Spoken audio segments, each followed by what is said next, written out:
number 3. Sorry it took me a while.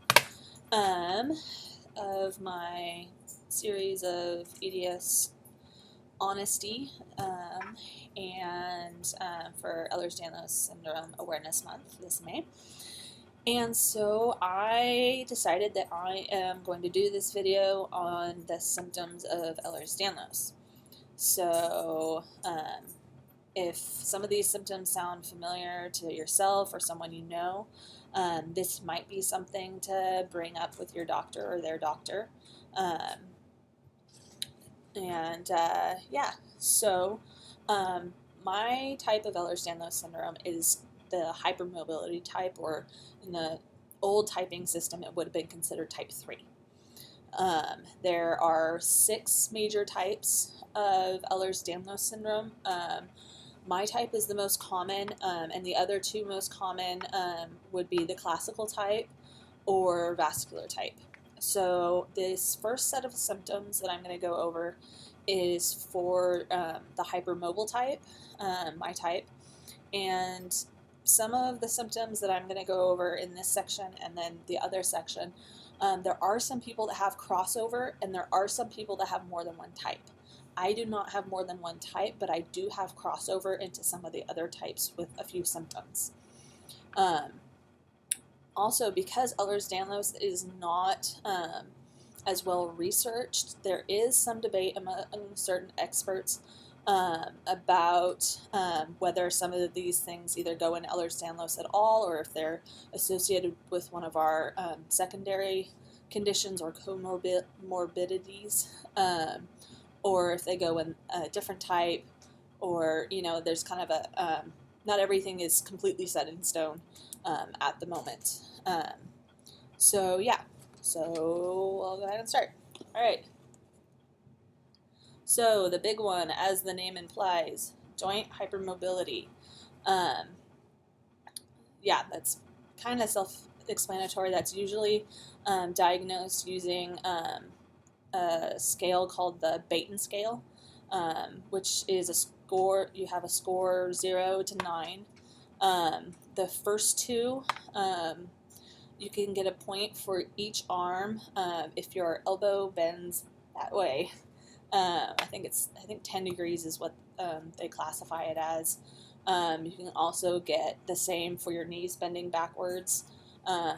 You get 1 point if you can stand with your legs straight, or the equivalent of what we do straight, and put your palms flat on the floor. Also, being able to bend your pinky back past 90 degrees and to be able to put your thumb on your forearm. I score an 8 out of 9. The only one I can't do is put my palms flat on the floor. The other ones, we have really soft skin that is commonly described as velvety. It's also stretchy. In my type, it's considered usually less stretchy than, say, like the classical type, but it does stretch more than most. It's also fragile. Again, some types are more fragile than others. It heals poorly and it scars badly, and again, that differs from type to type. Pretty much all of us deal with the joint dislocations and subluxations to one degree or another. Some types deal with it more in smaller joints. Some types it doesn't matter. For me personally, it affects every single thing, including ribs, which has been a big problem, particularly today. But yes, ribs are a joint. And so a lot of people would be like, oh yeah, you can't move a rib. Yes, you can. They don't often fully dislocate. They're more, it's more common to deal with a sublux, which is a partial dislocation. But yes, it is possible. Mitral valve prolapse. It's an issue with your mitral valve. It's how do you describe it? I've heard it described as like leaky, flappy. I know these are really technical terms. for a better description, and you can find like videos on what it looks like and whatnot. You can Google it. Autonomic dysfunction. This covers, also referred to as dysautonomia. There is a long list of things that fit under this description. One of the most common for people with Ehlers-Danlos is POTS, or postural orthostatic tachycardia syndrome. All right. So next, obviously, if your joints are dislocating and subluxing all the time, you're going to be dealing with quite a bit of chronic pain. This varies in severity from person to person, just like the severity of a person's Ehlers-Danlos differs from person to person. Functional bowel disorders. This includes things like irritable bowel syndrome, GERD, functional gastritis, prolonged bleeding. We are bleeders. Some people this isn't really an issue. Others it's a big issue. I'm a bleeder, and sometimes it's worse than others. And it doesn't always make sense when it's going to happen. Poor wound healing. Again, all of this stuff differs in severity from person to person, and not every single person with the hypermobile type of Ehlers-Danlos is going to have every single one of these symptoms. These are just kind of the most common ones that fit in this particular type. Aortic root dilation, a high, narrow mouth. Along with that comes dental crowding, periodontal disease, poor tooth enamel. So our teeth are really bad. People are more susceptible to cavities and to losing teeth a lot more than your typical person. Ocular problems. Now these are kind of under quite a bit of debate from the research that I've done, but these are ones that are often attributed to Ehlers-Danlos, be it this type or other types, and that is, if I can pronounce it right, keratoconus, angioid streaks, and myopia, or nearsightedness. Ineffective of local anesthetics.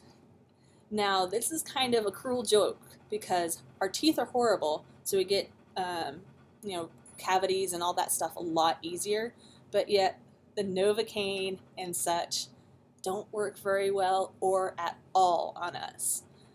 This means we really hate going to the dentist.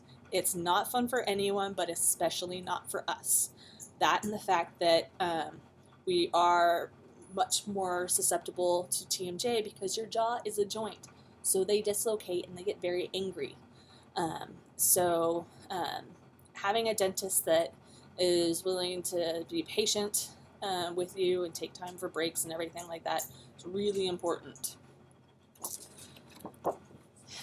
And along the lines of anesthetics, we have a very high tolerance for opioids, things like, anywhere from Vicodin to Dilaudid, methadone, that whole spectrum of pain meds, and anesthesia. It often takes much higher doses, and we can even wake up during procedures.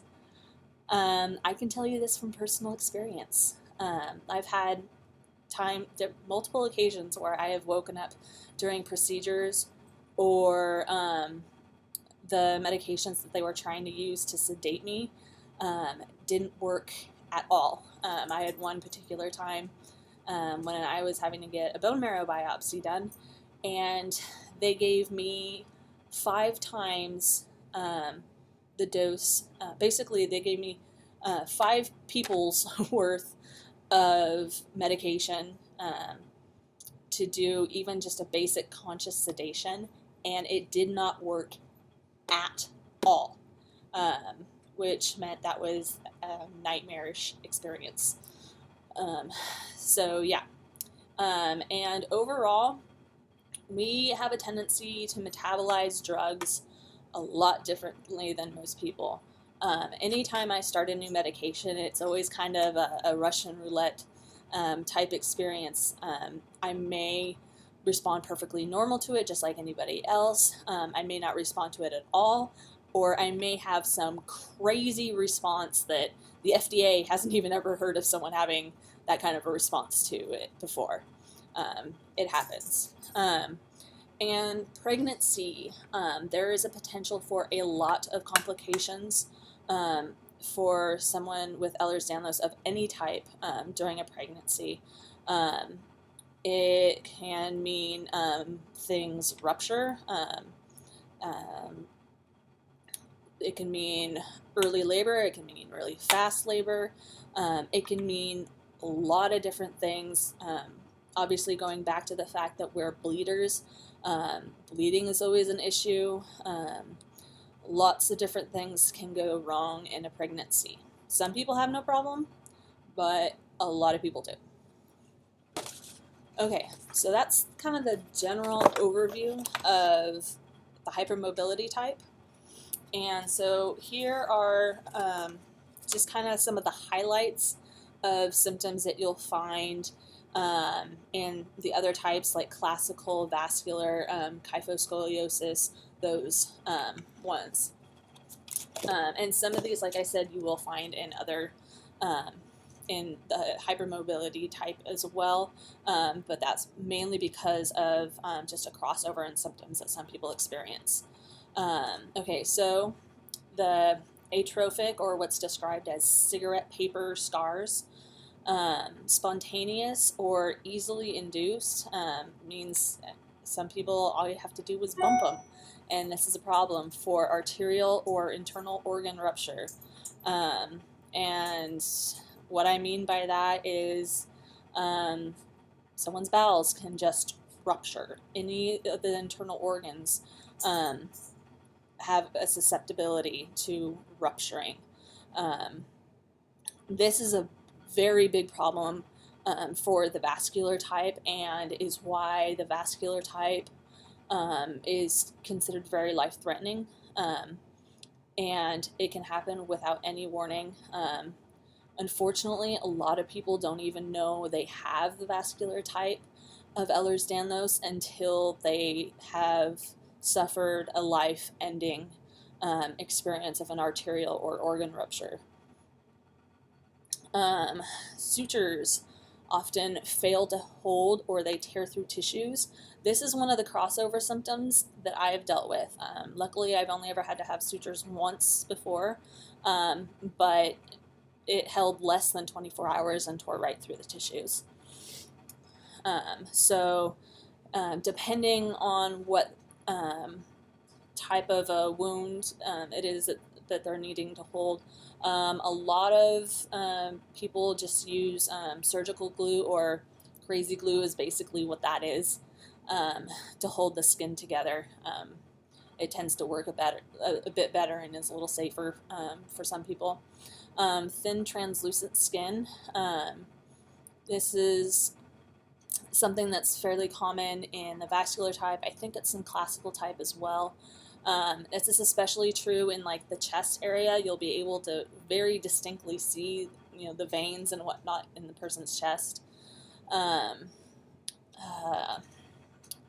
always mispronounce this one. Molluscoid pseudotumors, and best way to learn what that is to Google what a picture looks like, and it'll show you. Muscle hypotonia and delayed gross motor development in children, and tendon and muscle rupture. That can happen in other types as well, in the hypermobile type, but it's less likely to happen. Varicose veins, congenital dislocation of the hips, clubfoot, scoliosis, scleral fragility, and rupture of the globe eye, your eye. Another thing that is seen, I believe it's across all the types, but I know it's in hypermobility type, is what's called a blue sclera, or a blue halo. And if you look really closely, not at the actual color of the eye, but in the whites around, in the white area around where your color is, there'll be this kind of a bluish ring, or halo, and that's common as well. Marfanoid habitus. Marfan syndrome is a cousin disorder to Ehlers Danlos syndrome. And so there are some types of Ehlers Danlos that will have Marfanoid features. That those are just the features. That doesn't mean they have actual Marfans, but when people display those Marfanoid features, they should usually get checked out for Marfans, because that is potentially life-threatening disorder. Osteopenia and osteoporosis. This is something that is seen in the other types as well, especially osteoporosis or osteoarthritis, but that's usually seen as time progresses, but certainly usually much earlier in life than your typical person would develop osteoporosis or osteoarthritis. Aneurysms.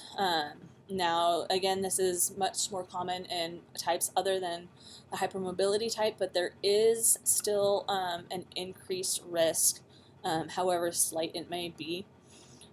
So every 2 years or so, I get an MRI and MRA of my brain to make sure that I don't have any aneurysms going on. And yeah, and aortic and arterial dissections. Again, this is a really big problem in the vascular type, and they can kill you pretty near instantly in some cases. So yeah.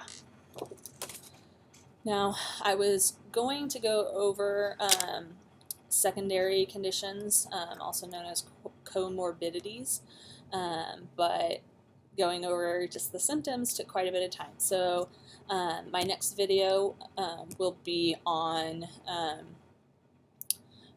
all those, not all of those, but a lot of those conditions that are often seen hand in hand with Ehlers Danlos syndrome. So yeah, I will hopefully get that out to you guys in a few days, and thank you once again for listening.